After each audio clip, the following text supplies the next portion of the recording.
Hallie, you had pretty impressive start here in Sparta.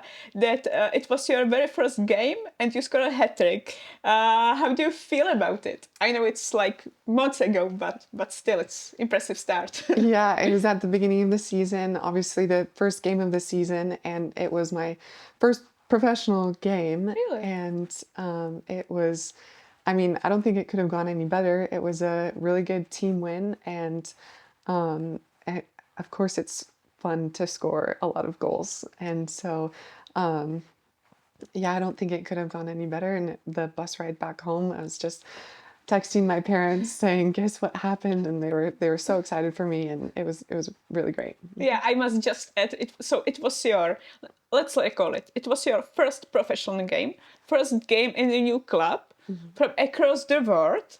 It was away game, and you scored a hat trick. Like that's kind of impressive. Like I have seen a lot, but I haven't seen this. Well, I am part of a wonderful team, so I Yeah, made it possible. it helps me with the next question. And what is like for you as an American to play in Europe? Was it your dream?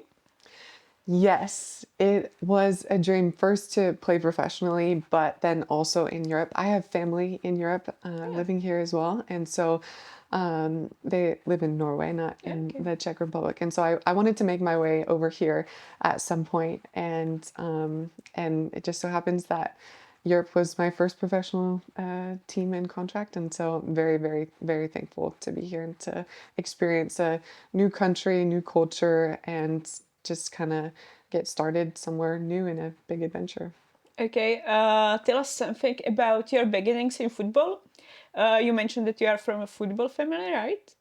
And in Europe, girls often start in a boys' clubs, but it's changing now, especially about, for example, in England after 2002 when the Lionesses became the world champions. There was pop-ups lots of on the girls' clubs, which is impressive.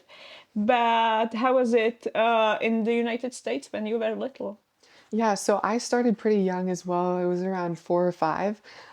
My dad was my coach, just like Tori. I actually never played with boys, but I had an older sister, 2 years Okay. older. So I always played 2 years up with her until I got to high school. And then I started playing in my own age. But that was always a challenge because the girls were always a little bit bigger, a little bit Yeah. faster. And so I think it was good for my development there. But I come from a small town Okay. in the U.S. And so even there's not compared to the bigger city, which is Seattle, the soccer city in Washington, where I'm from. That's kind of it's where the big universities are and where most of the soccer opportunities are.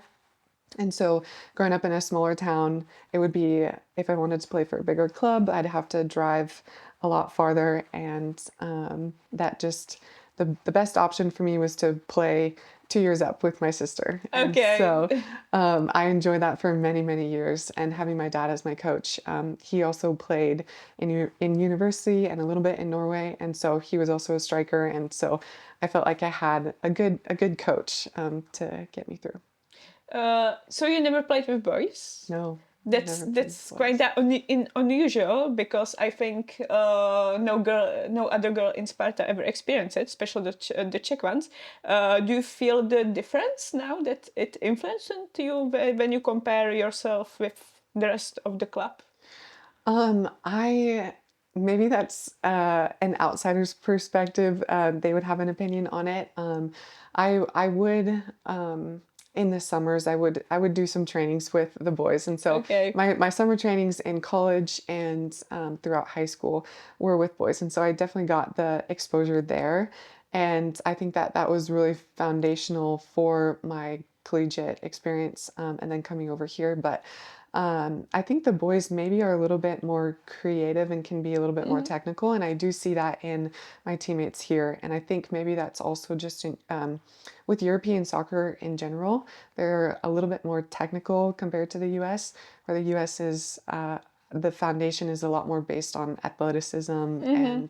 and your speed and strength and all of that. And so it's been a new thing for sure to be involved in. I feel like I've added so much to my game with being exposed to a new style of play here in Europe, and also new teammates who are incredible. So Okay. You play as a striker now, but you used to play, and correct me if I'm wrong, we used to play as center back, right?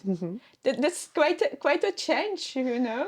yeah. So I played center back in high school, and it was my freshman year, and they were like, we my coach was like, we're just gonna throw you back there, and so. I was thrown back there, and we did really well that year and made it to state. And so it was, I think it also added to my game because then I could think and understand what the defenders thought. And so then when I Yeah, went smart. back to club, it was like, okay, so the defender's probably going to do this. How can I counter that? And so I do think that it added to my game as a striker and helped me be able to score. Okay, that's smart that you have the thinking of the defender and you can use it as a striker. So I guess it's Yes. helped you a lot. Yeah, It's yeah, it did. great. You mentioned that you have lived in Norway. I was there for 3 months. 3 months, 3 months, Yes, yeah. yeah. Uh-huh. Because like Norway have so much great players like Frida Badum, Ingrid Egen, Ada Hedeberg, the first winner of Yeah. Ballon d'Or women. Mm-hmm. Like have did it because their like culture in women's football is great, as I mentioned, like lots of great players. Mm-hmm. Guro Reiten. Mm-hmm. How does it influence you? Like Yeah, so I love Norway because I also have family over there. I have okay, cousins and aunts and uncles, and so right after I graduated, went over there to visit and stayed okay. for 3 months on the tourist visa, and I was just training with teams around the Trondheim area, and it was great. I mean, they're also very technical and very physical, very fit, and they're a different breed for sure. Playing in snowstorms and all that, so I did get a little bit cold. My toes froze a few too many times, but it was a wonderful experience. I Yeah. have lived in Sweden, so I know exactly about what you're talking. Yes, very true. And how did your transfer go? Because after all, you left to play half across the world, and because Sparta signed you, and it was only a few days when you already playing the first league match, and as you mentioned previously, it was your first professional game. So Yeah. how did all the transfer went? Yeah, it was insane. I from the time I heard about and got the offer from Sparta and the time that I was on the plane leaving to come to Prague, it was 4 days, I believe. Okay. And so I got the contract the next day, said yes. The next day after that, got my plane ticket, and then the next day after that, I was on the plane. And so I was, making a lot of quick trips to the store to get last minute things that I needed, having my mom help me pack, and her telling me it's all gonna be okay, like you're off on a big adventure and all that. So I was definitely nervous, and there were, I would say, a lot of emotions coming over here because it happened so quick. But I think getting started, hitting the ground running, within a week, being able to play in a game right when I got here, I think it was good just to no time to think, just go. Oh yeah. So you hadn't any time to be nervous. Right. Just play the You game you love. just Yeah. came here and score a Yes. hat trick. That's right. But did you know about women's football in Europe and especially in Czechia? What do I know about it? Yeah. I didn't know much before I came here. And then just in general with women's sports, I in Prague, talking with our captain Evie, she's like, yeah, I played with boys growing up. There was really no other option for me, no other girls teams like you talked with Tori in her interview, and so I was like, wow, okay, yeah. So I didn't realize how much we have really in the U.S. And so again, very thankful, and it's really cool to see, especially throughout even this season, just more attention that our team is getting. I think it helps being in the Europa Cup Yeah. and everything, and having some good competition. But it's been good to see improvement in fans and attention, and even like this interview is showcasing that. So. Okay, I just must tell to our audience that Sparta Prague, for which Hallie and Tori both playing, is on the top of the Czech league and 5 points ahead of Slavia Prague, which is the main city rival. So, is there an experience you bring with you from the United States that players in Europe lack? That players in Europe like,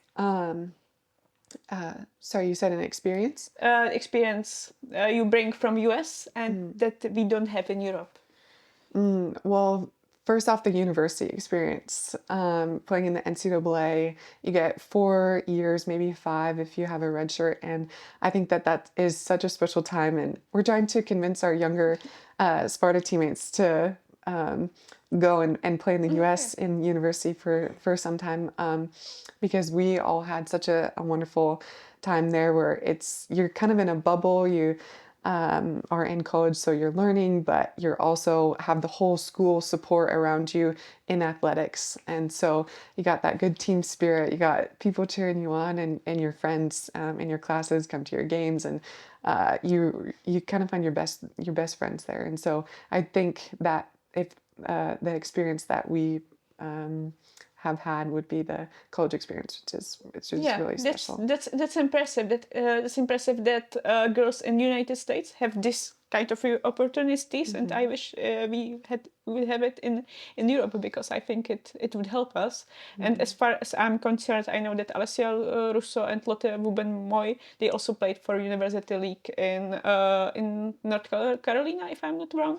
Yeah, And now that's they are one Tara's of the school. biggest stars in women's football. So yeah. Yeah. Many college players dream about playing abroad, but I can imagine that especially for young girls, the move can be like intimidating. New country, no culture, far from home. They have never been there.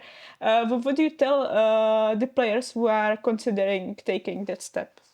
I would say you just got to go for it. You don't know what's going to happen. But if you put your all into it, I think it would turn out just fine. And just be ready to have fun, but also to work hard. And if you really want something, if your dream really is to keep playing and keep going, you can do it. And I think you'll make the most out of anything. And obviously, I've only been playing professionally for a few months, but I can say that it has definitely lived up to the expectations that I Okay. came in. Yeah. Okay, it's worth the risk. I can imagine that Yeah. they can be scared, Yeah. I can imagine myself, and I'm much older. I can imagine myself like going across the world where I haven't been there. But yeah, I guess it's worth the risk, and it's experience they need, and it can just push them to be better person, probably. Exactly. You mentioned you are from Washington, where women's football has some very visible players, including Trinity Rodman, maybe probably the biggest star on NWSL. Do you feel, and I know you are not now in Washington, so I don't know how much you are in touch with the environment here, but do you feel that the growth of the women's game is reflected in everyday life back home? I think it is definitely up and coming. There's new leagues being added into the US, like the USL, right underneath the NWSL. And so there's also a lot of new summer league teams, which are great for exposure for young girls. I was part of one this last summer, and it was in Seattle. It was one of 3 new teams that were added to the summer team, and it was awesome. They had the whole community out. We had merch, we had gear, we had tons of fans, and they really did such a good job at championing us and cheering us on and showing up to our matches and just being loud. They had drums and all that, and it really just it makes you feel good when you have people supporting you. But with the World Cup also being in coming up in a few years, the city Seattle is getting ready for the World Cup, and so there's a lot more excitement around football, and so it's definitely, I would say it was pretty good a few years ago, and now it's getting even better. Okay, we can wait for more. Yeah. Hallie, thank you so much. Of course. Thank you.